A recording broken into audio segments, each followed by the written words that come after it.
Sous les projecteurs, une série de balados produite par Culture Lanaudière. Bienvenue à cette 3e saison de Sous les projecteurs, le balado qui met en lumière les lauréats des Grands Prix des Jardins de la Culture de Lanaudière. Cette année, c'est le pétillant Gaël Comtois qui prend les commandes de l'animation. Avec son regard sensible et sa passion contagieuse, il nous guide à travers les histoires uniques de ces créateurs qui repoussent les limites de l'expression artistique. Chaque épisode est une invitation à découvrir l'âme de notre région et à célébrer ceux qui l'enrichissent par leur vision et leur talent. Laissez-vous porter par des récits qui inspirent, émeuvent et témoignent de l'effervescence culturelle lanaudoise. Je m'appelle Gaël Comtois, bienvenue à cette 3e saison de Sous les projecteurs. Aujourd'hui, j'ai Janie et Marcio qui ont gagné le prix Art de la scène.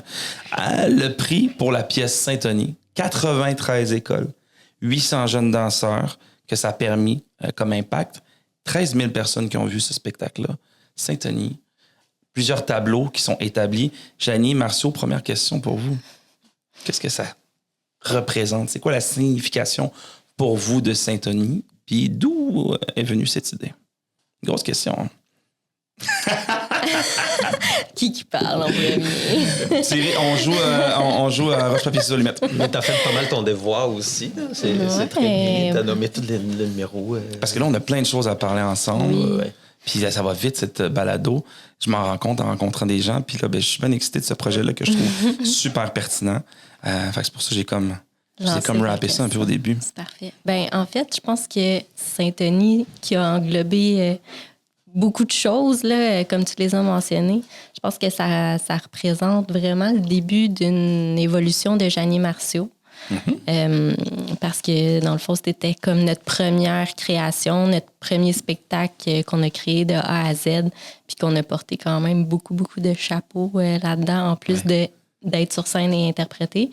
Fait que je pense que ça nous a vraiment poussé et motivé ce prix-là, mais tous ces jeunes-là qui ont participé avec nous à nous propulser pour des projets futurs. L'impact a été fort aussi. Ouais. Ça, c'est... Est-ce que, justement, la réaction des jeunes du monde de la participation, comment ça vous a nourri, ça, en fait, comme artiste? Mais tellement, c'est sûr que Syntonie, est parti après notre participation à Révolution, parce qu'avant Révolution, moi et Janie, on existait toujours là, comme artiste, comme créateur. 100%. Mais c'était vraiment Syntonie, notre première création, faux pièce là, en complet. Il y a juste les titres en soi, que ça dit Syntonie, c'est un mot qu'on utilise beaucoup en portugais, parce que moi, je suis né au Brésil, là, ça fait environ 15 ans que j'habite ici.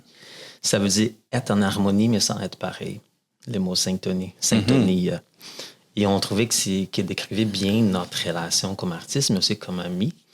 Et on voulait vraiment comme mettre sur un plateau quelque chose qu'on pourrait aller connecter toujours avec des publics, comme on a eu la chance de connecter pendant la Révolution. Ouais.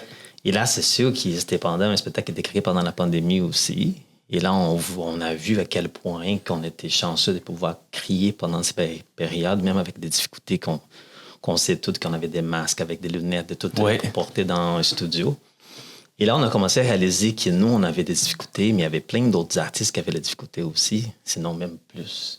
Et là, on a beaucoup des amis qui enseignent de la danse, mais on connaît beaucoup de directeurs des écoles de danse aussi. Plein d'écoles fermées. Il y a des écoles fermées. On est comme, mais voyons. Pas d'exercice, pas de contact, on ne peut pas se rencontrer. Les jeunes, ils l'ont vécu. On l'a tous vécu différemment, mais je pense que les jeunes, c'est quand même gros comme affaire, là, la COVID. Fait qu'on a vraiment voulu, avec Syntonie, de faire de quoi pour eux autres. Là. Oui, c'est ça. Et ça a commencé cette idée. Là, on a eu cette idée pourquoi on ne fait pas une collaboration avec les écoles de danse dès la région qu'on va aller en tournée. Parce que comme ça, premièrement, ça va donner une chance à eux d'avoir un projet pour performer. Et on a vu à quel point que notre spectacle, c'est venu leur projet de l'année. Parce qu'il n'y avait plus de compétition de danse, il n'y avait pas de spectacle de fin d'année, il n'y avait rien à cause de la pandémie. Et on a commencé à réaliser à quel point on était important et à quel point que notre projet est important. Et non, les cœurs de notre projet, c'était plus qu'à propos de nous, c'était plus qu'à propos de quelque chose après Révolution. C'était vraiment à propos d'une communauté. Et là, on a commencé à réaliser à quel point, c'est c'est plus fort que nous. Là. On ne peut pas désister non plus, il faut continuer parce que c'était fun Saint-Tony, mais on a passé pendant beaucoup de périodes des ups and downs, que c'est normal dans une création. Mm-hmm.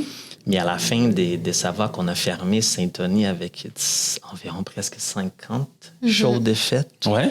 Ben c'est plus de 13 000 spectateurs quand même. Ouais. C'est immense. Pour la danse en pleine pandémie. Et on parle pas on n'est pas une compagnie. On est deux artistes indépendants qu'on a décidé de s'y mettre ensemble pour créer quelque chose.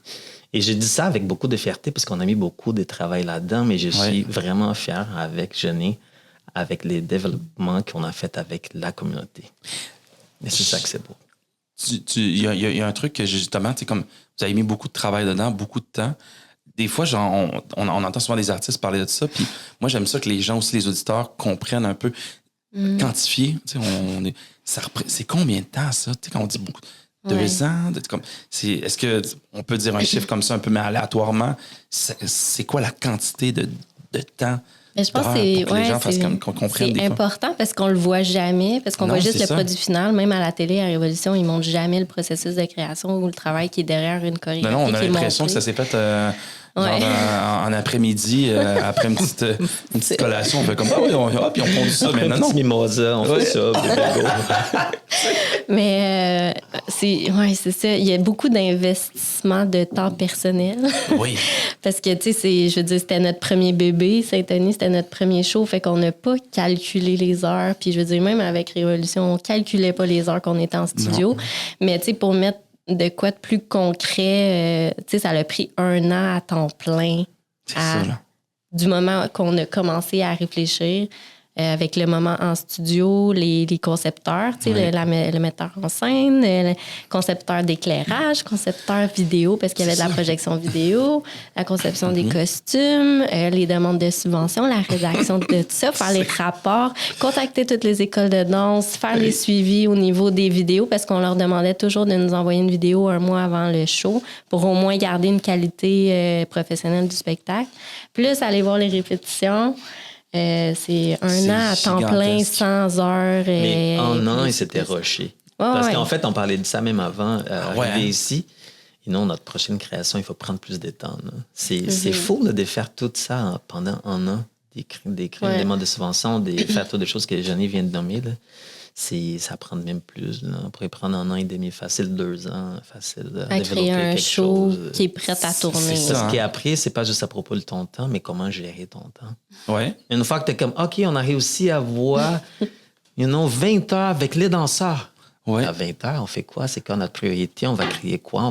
C'est comment gérer 7 ans aussi, c'est tout un défi. Ouais, puis il doit y avoir des moments aussi, j'imagine, tu me parlais de haut et de bas. Il y a des moments aussi qu'on doit prendre un certain recul face à notre œuvre ou en fait, ce qu'on est en train de construire. Des fois, parce qu'on fait comme, OK, attends, là, on dirait que j'ai comme juste besoin de remettre mes idées en ordre. Il y a ça aussi. Est-ce qu'il y a eu ça dans le procédé? Dans le procédé des personnes qu'on a, c'est ça, encore une fois, c'était tellement vite. Tout, là. Tu sais, le show, il était vendu avant même qu'il soit créé. Là. On avait 25 dates d'un théâtre de cet été, puis les billets étaient déjà en vente, mais notre show, il n'était pas monté. Là. Ben, ça motive, ça, par contre. C'est une pression, mais ça me comme let's go. Mais on a la chance quand même d'avoir des amis, des personnes qu'on connaît, qu'on fait vraiment la confiance, qui est venu voir les shows, la création pour nous aider. Mais pendant Saint-Tony, on a eu quand même Frédéric Bélanger, comme metteur en scène invité, qui vient dans le milieu du théâtre, quand même vraiment connu là-dedans, qui était vraiment notre œil à l'extérieur, qui avait nous aider pendant la création. So, c'était vraiment essentiel pour nous d'avoir quelqu'un à l'extérieur, c'est sûr. Oui, ça permet justement des fois comme d'avoir, c'est ça, peut-être de questionner. D'avoir un troisième œil, on va dire, un peu sur une œuvre, puis avoir justement un peu qui peut nous donner des commentaires, puis qu'on les prend, genre, puis on les accueille. Tu sais. Oui. C'est important, et des fois, on dit, là, c'est vendredi, Jenny, on parle plus. On se rappelle lundi ou mardi, on a besoin d'un break entre nous. OK. Mais des moments comme ça qu'on dit, il faut déconnecter un petit peu, là, parce qu'on est tellement intense là-dedans tout le temps, mais on avait fait ça avec beaucoup de bonheur, beaucoup de plaisir. Il y a plusieurs tableaux dans Saint-Tony. Moi, je suis curieux de savoir un peu les étapes ou les transformations clés qui sont représentées par chacun des tableaux de Saint-Tony selon Jenny et Marcio. C'est quoi ces tableaux? C'est comme un peu métaphorique par rapport à Saint-Tony puis la symbiose, parce qu'on a voulu mettre aussi en lumière un peu le chemin d'une vie ou d'une journée au quotidien, comment qu'elle est vécue, puis comment elle peut être interprétée. Parce que quand on crée puis on met des idées sur scène, on veut pas imposer l'interprétation du public. On veut pas les emmener par la main puis dire, on fait on peut laisser la liberté d'interprétation quand même, mais oui, on avait un fil conducteur à vouloir représenter un peu tout par quoi on passe à travers une vie, des échecs, la séparation, du matin jusqu'au soir. C'est quoi? On vit toutes ces journées-là, mais on les vit toutes d'une façon différente. Fait que c'est pour avec ça que des émotions différentes. Avec des émotions différentes. Oui, on voit ça pendant le show. Au début, en fait, le show commençait avec 2 solos. Un solo à Jenny, un solo à moi. Et on était tout le temps les deux sur la scène, mais on ne s'est rencontrés jamais. Ouais. C'est comme on savait, ça représentait un peu notre vie, là, qu'on était tellement dans les mêmes milieux. On partageait les mêmes milieux. Et on n'était pas sur les mêmes chemins.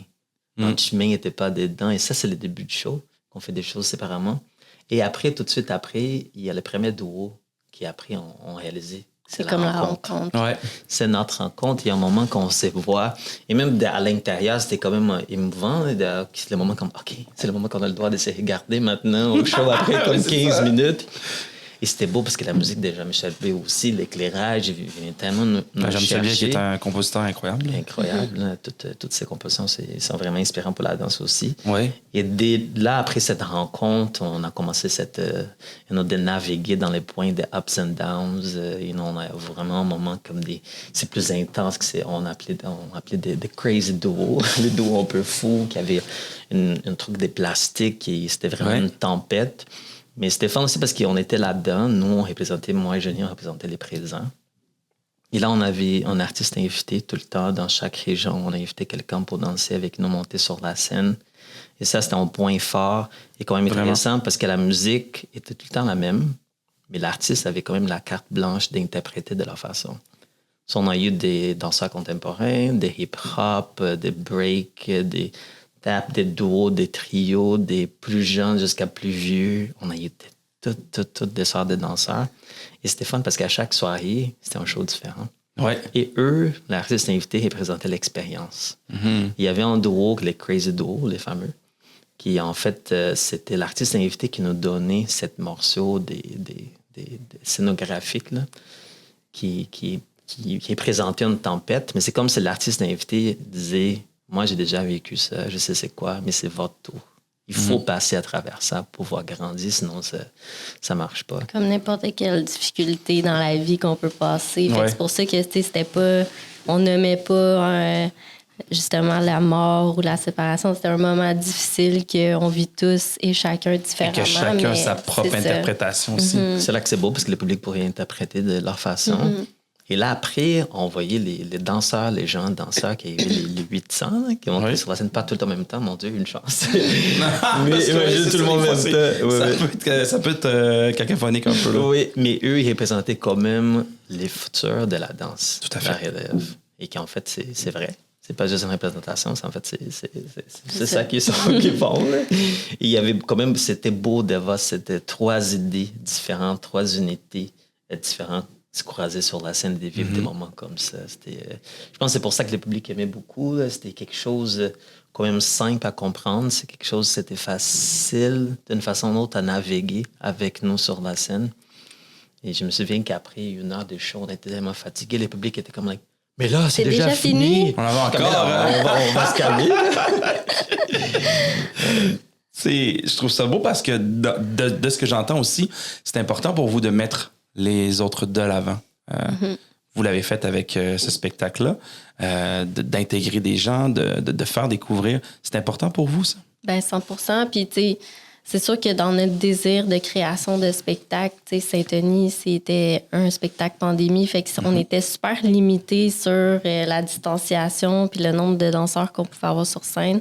Puis à tourner aussi, là, en pleine pandémie. Fait que mais on a voulu justement là, intégrer, c'est pour ça, des danseurs professionnels de chaque région où on performait le show. Fait que ça nous a permis de de donner du travail aussi pendant une période de temps 100%, super oui. difficile, mais aussi de faire découvrir au public des nouveaux talents, des talents de chez nous, là, qui ils n'ont peut-être pas passé à la télé, mais qui méritent d'être vus puis qui méritent d'être reconnus. Fait que c'était un peu de partager notre visibilité qu'on a eue avec Révolution, comme avec notre propre communauté. Est-ce qu'il y a des moments, justement, qui vous ont particulièrement marqué avec la rencontre de ces jeunes danseurs-là? Oui, je pense qu'autant comme des artistes invités, les jeunes danseurs, il y a eu plein de beaux moments. Mais c'était fun pour les artistes invités parce que la majorité y habitaient à l'extérieur de leur ville natale. Mm-hmm. Et c'est l'opportunité pour eux de retourner chez eux. Et là, c'est comme, mon Dieu, mes parents, ma famille, la dernière fois que j'ai dansé, ça fait 10 ans, j'ai finalement la chance de danser encore pour eux. C'est des beaux moments comme ça. Et je trouve que notre première duo, c'était la rencontre, c'était pour eux, c'est des moments de rencontrer encore notre famille. C'était du bonbon à chaque fois. Dans justement l'engagement pour les jeunes, est-ce que vous pensez que la danse devrait davantage être intégrée dans des initiatives de sensibilisation pour la culture auprès des jeunes? 100%. Il y a toujours de la place aux danseurs. On dirait qu'on est comme tout le temps les derniers ou mis ceux plus dans l'ombre ou comme moins reconnus. Si je compare, mettons, avec les autres milieux d'art. Là, ben oui, mettons, tantôt on en parlait justement un peu, que ce soit dans l'humour, il y en a partout, que ce soit même comédien, quoi que ce soit, oui, c'est sûr que... Mais tu sais, toutes les personnes qui sont venues voir Saint-Denis, on avait toujours l'habitude de comme finir le show avec une discussion, puis c'est super important pour nous de leur demander est-ce que c'est la première fois que vous venez voir un show de danse professionnel, tu sais, puis une grande majorité, c'était oui, tu sais. Fait que je pense que la danse commence à prendre un peu plus de place au Québec et avec, on est super contents de ça, mais je pense qu'il y a encore plus de place pour ça, puis que notre mission, c'était vraiment d'amener le public qui tripait sur Révolution de leur salon à les faire venir dans leur théâtre, de leur ville, à venir consommer la danse en présentiel, puis on espère en fait que ces gens-là, que c'était la première fois qu'ils venaient voir un show de danse, qui ont été curieux d'aller en voir d'autres, puis d'aller... découvrir des nouveaux danseurs. Là, je pense que les gens aiment... en fait, pas je pense. Les gens aiment la danse. Puis comme tu dis, je pense que c'était plus ou moins accessible peut-être avant. Moi, je me souviens plus jeune, je regardais beaucoup de Best Dance American Crew. C'était ça l'accès à la danse que j'avais. Mais là, on parle qu'il y a des plateformes, justement, à la télévision, on parle de Révolution. Pensez quoi, justement, de TikTok aussi, qu'il y en a énormément, qui je constate qu'il est une plateforme quand même assez incroyable pour mettre de l'avant. Il y a beaucoup de danseurs que moi-même je suis, que j'ai découvert sur TikTok. Je parle pas à bonne personne parce que j'ai même pas de TikTok. Moi non plus. Mais je peux partager une opinion pareille. Là, parce que c'est sûr, vous en avez entendu déjà parler. Oui, absolument. Il y en a plein qui, justement... ma fille, elle voudrait donc bien l'avoir, mais tu sais, c'est ça. Ah non, j'ai quand même téléchargé l'application, j'y regarde, là, mais j'ai pas une compte active. Oui, je comprends. Mais je trouve qu'il est rendu maintenant en 2024, et depuis, à cause de la pandémie et tout ça, on a eu quand même un développement dans la façon qu'on est en train de consommer l'art. Et je trouve que ça vient avec des points positifs. Mais la seule chose que je trouve que ça vient négatif, qu'on en reste seulement là-dedans. Parce que c'est tellement fast-food. T'as pas aimé quelque chose, tu passes. T'es pas en train d'apprécier. Non. Je comprends. Et là, ça vient beaucoup à propos de ta fiscalité, de la façon que tu es habillé, c'est quoi la musique que tu es en train de danser avec, c'est quoi les faces que tu es en train de faire. L'art, la danse, c'est vraiment plus que ça. Mais ça veut dire que c'est plus que ça, mais c'est quand même accessible. Et non, d'aller dans la salle de spectacle, t'es pas obligé d'aller voir quelque chose fou non plus que tu n'as jamais vu dans ta vie. Tu peux aller voir quelque chose que tu vas aimer pareil. Et non de petites danses que tu vois sur TikTok. Tu peux aller voir une longue danse sur une salle de spectacle. Laisser en fait l'art s'installer en fait. Mais je trouve qu'il y a quelque chose de beau là-dedans avec TikTok pour les jeunes aussi. Je trouve qu'il y a une curiosité, que c'est fun, que les jeunes commencent à voir « Hey, check, cette danseuse, cette fille qui a dansé comme ça, une compagnie de danse, une opportunité, un spectacle. » Mais j'espère qu'eux ne vont pas juste rester là-dedans, parce qu'il y a tellement de choses qui se passent à l'extérieur aussi. Là. Et juste en parlant vite, avant, la danse était tout le temps vue comme en background, quelque chose en arrière. C'était tout le temps comme un chanteur avec les danseurs. Tout à fait. Mais maintenant, d'entendre les mots, la danse en première plein, ça change tout. Et c'est sûr qu'il y a beaucoup de choses qui arrivaient à cause de la Révolution aussi. Il y a vraiment une belle plateforme là-dedans. Mais c'est ça notre défi aussi, d'inviter les téléspectateurs de dimanche soir à venir en salle pour consommer l'art vivant. L'art vivant, puis de le laisser s'installer, justement. Comment vous avez intégré les effets? Est-ce que ça a été compliqué d'intégrer les effets visuels, technologiques pour enrichir l'expérience au public? Ben, ça n'a pas été difficile. En fait, je pense que c'est ça, notre vouloir premier, c'est que si pour un public, c'est le premier show de danse qu'il vient voir, on veut le sentir à l'aise, on veut qu'il ait une facilité de compréhension, même si on ne donne pas dans la main c'est quoi qu'il faut interpréter correctement. Il n'y a pas de bonne ou de mauvaise façon d'interpréter la danse. Mais le fait d'impliquer les projections vidéo, je pense que ça l'a aidé visuellement à comme comprendre ou à le fil conducteur. Puis on s'est juste entouré des bonnes personnes. Là. On avait des personnes extrêmement passionnées et talentueuses autour de nous dans tout le processus de création. Fait que ça n'a pas été difficile, c'était juste le fun. Puis ça nous a inspiré encore plus d'avoir ces concepteurs-là de vidéo, puis d'éclairage, puis tout ça avec nous. Là. Puis avez-vous perçu justement un changement dans l'intérêt du public concernant la danse contemporaine, justement, en intégrant justement, comme tu dis un peu, j'aimais ce que tu as utilisé un peu de présenter, mais de l'accueillir un peu. Ben, je pense que ça vient juste comme englober un peu tout, puis je pense que ça finit bien le travail de danse sur scène, que de venir appuyer avec des images visuelles. Puis justement, on a fait beaucoup de spectacles pour les scolaires. Fait que je pense que même pour les jeunes, d'avoir ces appuis-là visuels différents que juste la danse et la musique, je pense que ça vient bien envelopper le travail qu'on a voulu mettre sur scène. Concernant l'évolution un peu artistique, justement, de votre pratique suite au succès de Saint-Denis, comment vous le voyez, comment vous le percevez, ça? Mais en fait, on est là-dedans. Là. On a une nouvelle création qui est en tournée depuis les 4 mai. Ça s'appelle Sans toi. Il y a quelque chose avec les S. Hein? On aime les S. C'est ça, là. Et c'est tellement mélangeant. Saint-Denis, Sans toi. Des fois, je me trompe là-dedans. Non, mais c'est bien parce que c'est une continuité, en fait. Oui, c'est ça. Mais on est vraiment fiers. Et différemment de Saint-Denis, avec une création des pandémies, on a eu la chance de travailler avec 8 danseurs. Extrêmement talentueux. Et cette fois-ci, on n'est pas sur la scène. On a pris la décision de se mettre à l'extérieur et de porter des chapeaux qu'on portait déjà avec Saint-Denis, mais d'une façon différente. Et d'être vraiment comme des créateurs, des chorégraphes, le directeur aussi là-dedans. Est-ce que c'est moins stressant? Non. Moi, je trouve ça moins stressant. Okay. Moi, je suis comme, oh my God, je suis assise dans la salle, puis nos danseurs sont tellement bons, là, je les admire, puis après chaque show, je suis comme, oh my God. C'est un stress différent. Et non, je me souviens la première, parce qu'on avait fait une résidence à Victo, les Carrés 150, c'est notre partenaire depuis longtemps. Et je me souviens qu'on avait rentré au Théâtre Landy, notre première, c'était un samedi. Et on n'était pas prêts, là. Mercredi, jeudi, notre show n'était pas prêt. Là. On est comme, ça va arriver, là, ça va bien aller. Mais si on est stress, c'est différent. Mais tout pour dire qu'on est quand même fiers là-dedans. Et juste cette évolution aussi d'artistes aussi, parce que les personnes, des fois, on a eu des commentaires que les personnes disaient, mais vous n'êtes pas sur la scène, pourquoi on veut vous voir? Je suis comme, mais ça reste Jeannie Marceau, parce que ça vient de notre signature aussi. On a une poésie qui est écrite avec le nom de Jeannie Marceau. Qu'on va tout le temps mettre ça sur la scène. Ça vient un peu notre signature artistique là-dedans. Les personnes peuvent encore voir ça sur la scène avec notre nouvelle création, qui est en tournée partout au Québec. Vous pouvez aller voir des dates aussi sur notre site jeanniemarceau.com. Tout à fait. Justement, pour non seulement les jeunes, je les invite à aller voir ce spectacle-là, mais des jeunes qui sont intéressés à la danse, quels conseils qu'on donne à des gens qui souhaitent se lancer dans ce domaine-là? Tristement, souvent, dans les domaines, peu importe l'art, on fait c'est pas un domaine facile, on ne fera pas d'argent, mais moi, ça m'énerve un peu ça. Vous, je veux entendre des trucs positifs un peu. Quel conseil que vous donnez aux jeunes artistes qui souhaitent se lancer là-dedans? Ben, je pense qu'il y a, il y en a pas un métier qui est facile, là, fait que peu importe dans quoi que tu te lances, je pense que si tu aimes de quoi puis que tu es passionné par quelque chose, je pense qu'il faut juste comme pas penser que le chemin il va être facile.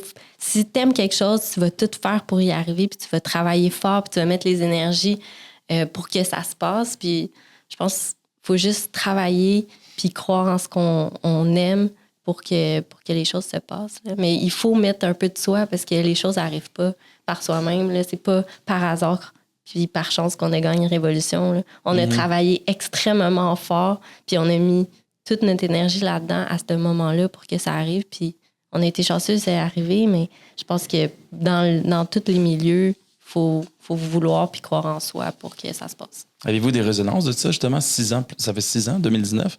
Avez-vous encore des résonances de révolution 6 ans plus tard? Absolument. Je trouve aussi que les succès qu'on a eu avec des opportunités qu'on a eu avec Saint-Tony, c'était vraiment à cause aussi une partie à cause de la visibilité qu'on a eue. Là, ça a vraiment aidé.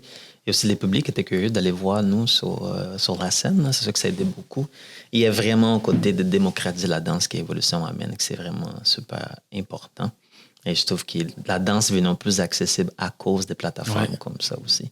Mais maintenant, la danse, c'est un mot, mais dans la vérité, c'est un mot qui a plein de couleurs. Il y a plein de possibilités. Et je trouve que tu restes curieux, tu vas être capable de rencontrer plein de formes d'art que tu vas t'identifier avec, tu vas aimer, tu vas profiter, tu vas s'amuser, tu vas connecter d'une façon ou d'une autre.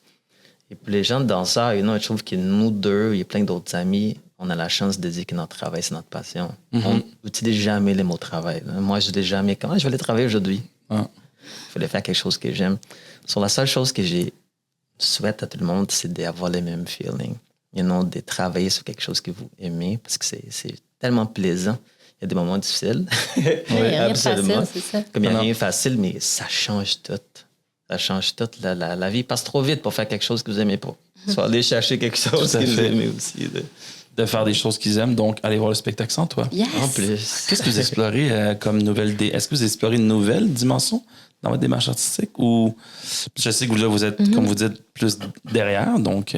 Notre désir de vouloir toucher le public, c'est toujours en premier plan. Fait qu'on a notre inspiration première de ce nouveau spectacle-là, c'est des souvenirs vécus autour d'une table. Fait qu'on a tous des bons et des mauvais souvenirs vécus autour de la table. Oui. Puis dans ce spectacle-là, il y a quelque chose qui était important aussi, c'est qu'on implique d'une façon spéciale le public. Donc, dès leur entrée en salle, on invite le public dans le lobby du théâtre à venir s'asseoir puis partager un souvenir qu'ils ont vécu autour de la table puis mettre ça dans la boîte à souvenirs. Incroyable. Par écrit.